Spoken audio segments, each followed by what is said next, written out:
or the language that Labour are already throwing around at Reform UK really smacks of desperation.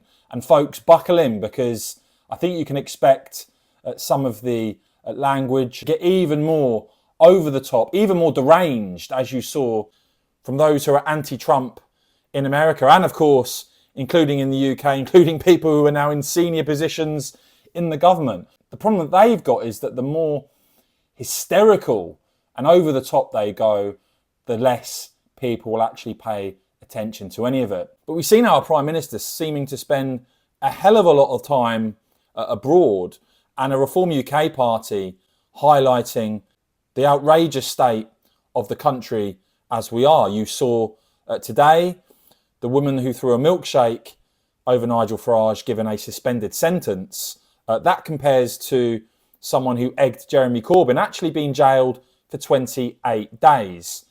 Nigel Farage saying we now live in a country where you can assault an MP and not go to prison. The latest example of two-tier justice.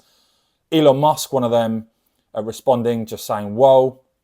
And Rupert Lowe, Reform MP, they're saying unpleasant things on social media can land you months in prison, but apparently you can assault a Reform MP and avoid jail. We live in dark times. So it's good that Reform are highlighting the madness we are seeing play out in this country. But look at Keir Starmer's popularity right now, and you can see very clearly where public opinion lies. Record dissatisfaction with his performance as Prime Minister. 61% of the country now expressing dissatisfaction with Starmer. So the attacks on Reform begin. You've just got this absolutely absurd intervention from Harriet Harman that the likes of Patrick O'Flynn are calling out, describing it as condescending BS from a clapped-out establishment figure.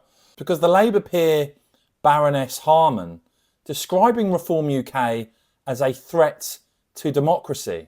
Watch this clip from Sky. Let me know your thoughts on this intervention from Baroness Harman. Personally, I think it just shows how desperate Labour are already getting.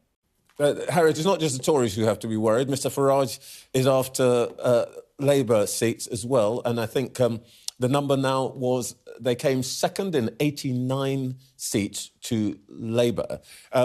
How worried should the party be about the threat, or the challenge, I should say, from Farage? Well, I think people should be very concerned about Reform, because they're not just a threat to individual parties, but I actually think they're a threat to democracy, because they are offering easy answers to real problems, which are not a solution and will just increase people's distrust and disillusionment.